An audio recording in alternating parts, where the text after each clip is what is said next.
yabadde emmotoka saba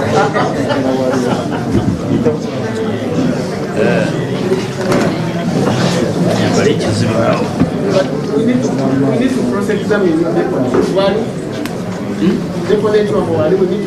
kuleete katiko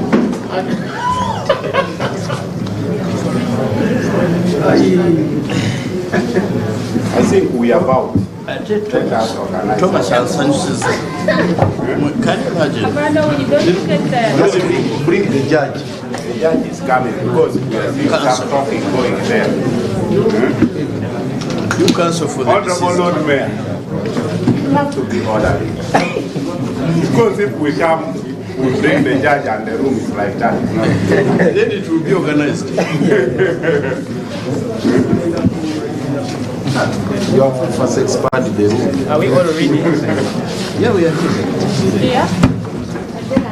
Please. Yeah. There.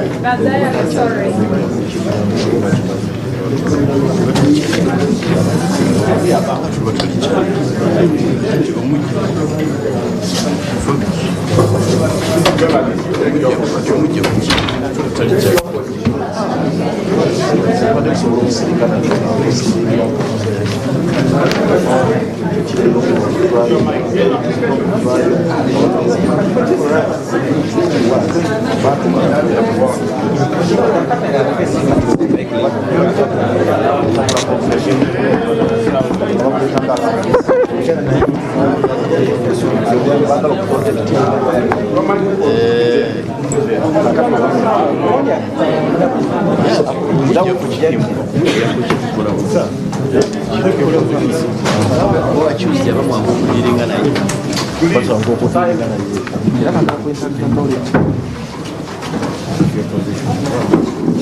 My Lord, once again I'm starting call together with Mr. Senyonga Godfrey, interpreter of the day.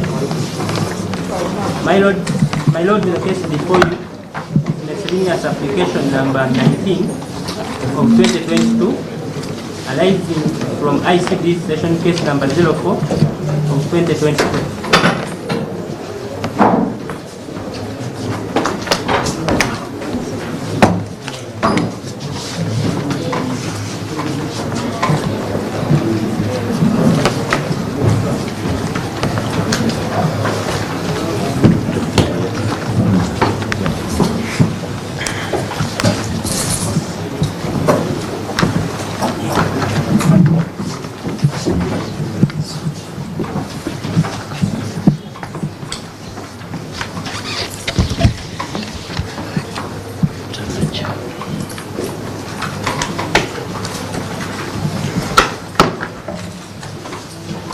Please, my lord, the presentation is as before. We are ready to proceed with the application, my lord.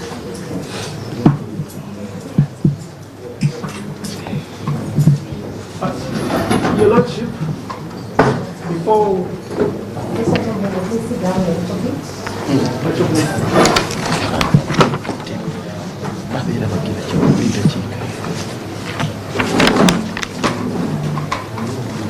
two applicants are in court. Honorable Looya,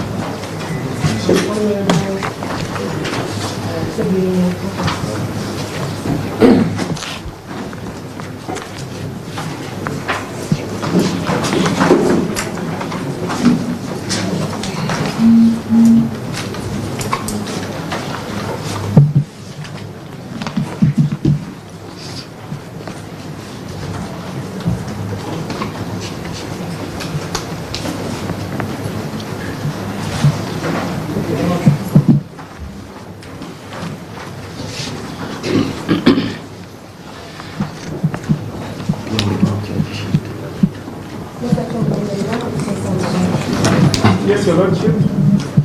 Your Lordship, before this application is heard, we have the preliminary point of law that we are raising that we believe will dispose of this application in its entirety.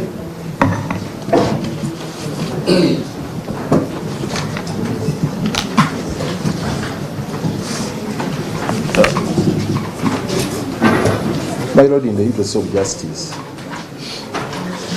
wouldn't it be prudent that we handle it as one of the issues? We dispose of this matter once and for all. I mean, this movement forth and backwards may not augur well with expeditious disposal of matters of this nature. So, my Lord, if they can raise that issue in the reply, and you take a decision once and for all, instead of writing many rulings and whatnot. My Lord, in a short rejoinder, whereas if I were on the side of my senior colleague, I would say the same. When this matter was raised in our reply in paragraph 5 of the abduction reply of one Jacob Thomas, but that issue was never responded to in their rejoinder. So it was, in other words, brought to their attention that there will be a plenary objection that would be raised by the respondents. So, Madam Senior colleague has no locus, even asked court to waive this application, this plenary objection, my right, Mr. Mr. William, let's put the substance of the matter. You raise your objections in the reply. I will make a ruling. Most obliged. Most obliged.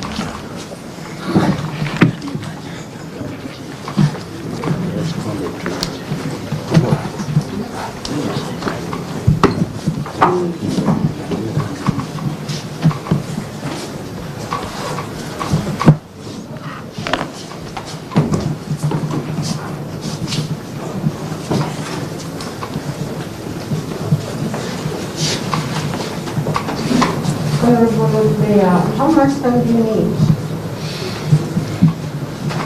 My Lord, I would request for 15 minutes, and my colleague Honorable Segona, also 15 minutes.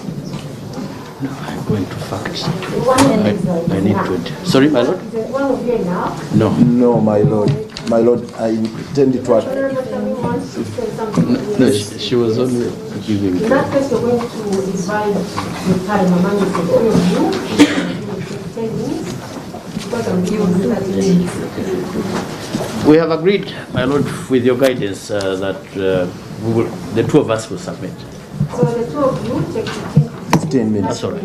Yes, my Lord. And I've also given you 30 minutes. Okay, so I expect you to be done by 30 minutes. Most obliged, my Lord.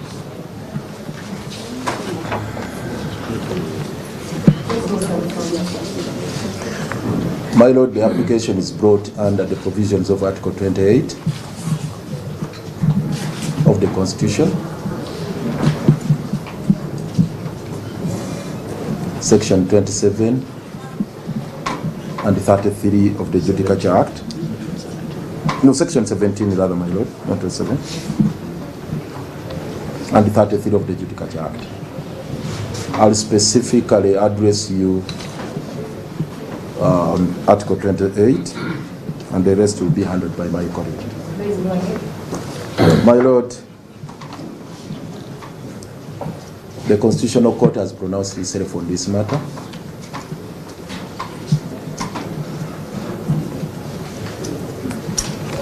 That a trial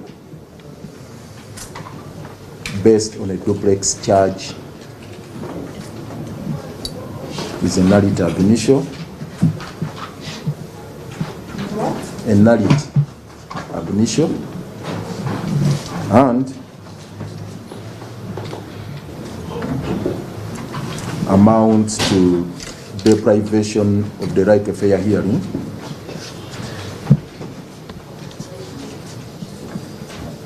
and so is non-joinder of offences which ordinarily should be tried before the same court.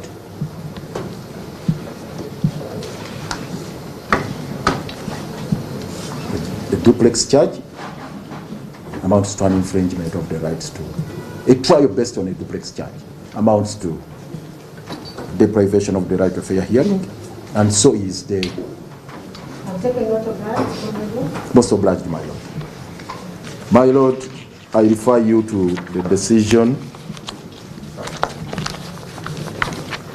of Kazinda Geoffrey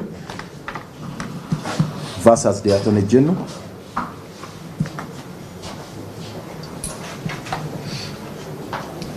Constitutional petition number 30 of 2014.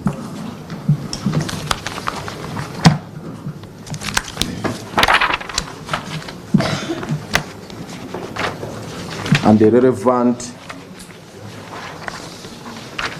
aspects are on page 30, from page 31, where the principles are set out, up to page 34.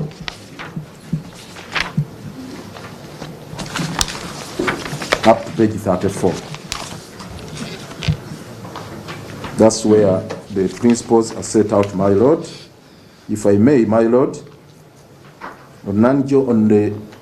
Won't you take your time? No, my lord, it's important because I'm addressing this particular point of law. Oh, fine. Most obliged, my lord. And they intend to raise an issue that this issue of joinder is alien, of consolidation rather, is alien, and that is a matter of law which I want to address before they come. Page 31, my lord, which is the rule of joinder of offences, is that where an accused person is alleged to have committed more than one offence, he may be charged in the same proceedings with all the offences, provided that the offences are founded on the same facts or form part of a series of offences of the same or similar character. Reference was made to section 86 of the MCA and section 23 of the TIA. And my lord, the Constitutional Court quoted with approval decision of Dakin and Dakin review. And in this particular case, my lord, the key word here or phrase was about cases or offences of similar character, and the court took trouble to define the word series of offences. What does the word series mean? And here, in the case of Packet versus the King, it is cited there, my lord, the word series, this is the observation of court, the word series is somewhat vague, but it connotes some connection between the crimes. The key element here, connection between the crimes alleged to have been committed. And court concluded, my lord, in page 32, that part which is highlighted, after analyzing that particular decision, that for two or more offences to constitute a series, there must be a nexus or connection between them. If they are to be construed to be constituting a series of offences, there must be connection between them. And fast forward, my lord, on page 33, this is linked to Article 28. As already stated above, Article 28(9) of the Constitution provides for the right to a fair hearing. A person who showed that he or she has been tried by a competent court for a criminal offence and convicted or acquitted for that offence shall not again be tried for the offence or for any criminal offence of which he or she could have been convicted at the trial for that particular offence. And my lord, that's where the principle is derived from, of somebody being subjected to that kind of trial. And these offences, in my view, this was the conclusion of the court, fall within the definition of offences of the same character and could adequately have been joined in one trial. Now this is the principle my Lord now said. The numerous trials for offences similar in the character amounts to a deprivation of the right to a fair hearing and contravenes Articles 28, 1 and 9 of the Constitution. And finally, my Lord, on page 34, Court found in paragraph 5, failure to adhere to the above provisions of the Constitution would lead to duplicity of charges against an accused person, which infringes on the right to a fair hearing. My Lord, in this particular case, we find the Kazinda case on all fours with this one. That the offences we was charged with in different files ought to have been consolidated. And the court was of the view and came up with a finding that if cases that have a connection to one another are not tried jointly, it amounts to an infringement on the right to a fair trial. It's our contention, my Lord, looking at the facts of these two cases before you in the application, the pleadings, these two files are inextricably intertwined, so much so that one cannot be divorced from the other. There are 3 charge sheets from the pleadings, my Lord. The first charge sheet of 7th September 2021. Can you get that? Yes. There are 3 charge sheets in these 3 files, 2 files rather. This is the chronology of events. The first charge sheet was brought on 7th of September. And it had 4 counts. 7th September 2021. It had 4 counts of murder and attempted murder. Then on 15th of the same month, the prosecution amended the charge sheet. 15th. There is a charge sheet dated, that is Annex Chart D. The charge sheet dated 14th of September, but was presented before court on 15th. Clearly, and in this particular charge sheet, they added 2 more counts of terrorism and abetting terrorism.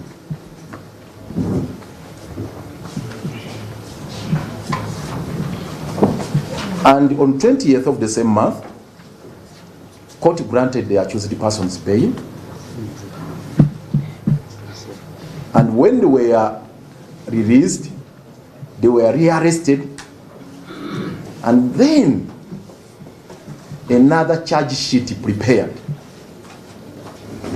A separate charge sheet now prepared, dated 29th of the same month. 29th of the same month. Now bringing a count of murder and attempted murder. 29th. That's the chronology of events, my Lord. Now, oh my God. Oh my God. I'm winding up, my Lord. Our contention, my Lord, is when you look at the chronology of events, these offenses, one and one, they are connected. They arise from a series of incidents happening around the same time. In the first 2 charge sheets, my Lord, where they're talking about murder, attempted murder, and treason, or rather terrorism and abetting terrorism, they're saying it happened on 23rd of August. 23rd of August. That's why it took place. in the areas of Masaka.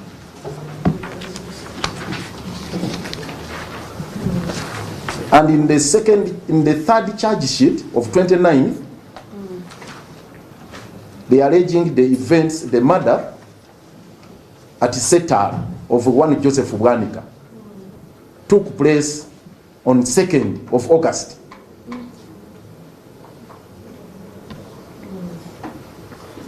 That file is the one which is in Masaka. And looking at the facts of 2nd August, and that predates the one of 7th and 15th, which is alleged to have taken place on 28th of the same month. 23rd rather, of the same month. But now that was the charge which was brought first. Of 23rd August, you got the argument. Now my lord is, the issue is here. You look at the interconnectivity of these events. That is 1, 2. When the charge sheet was amended on 15th and they brought on board the charge of terrorism and abetting terrorism, it meant that these murders which happened, allegedly, which took place in August, 2nd August and 23rd August, arose out of acts of terrorism. That's the crux of the matter. And that's what brings the matter before you, the jurisdiction of this honorable court.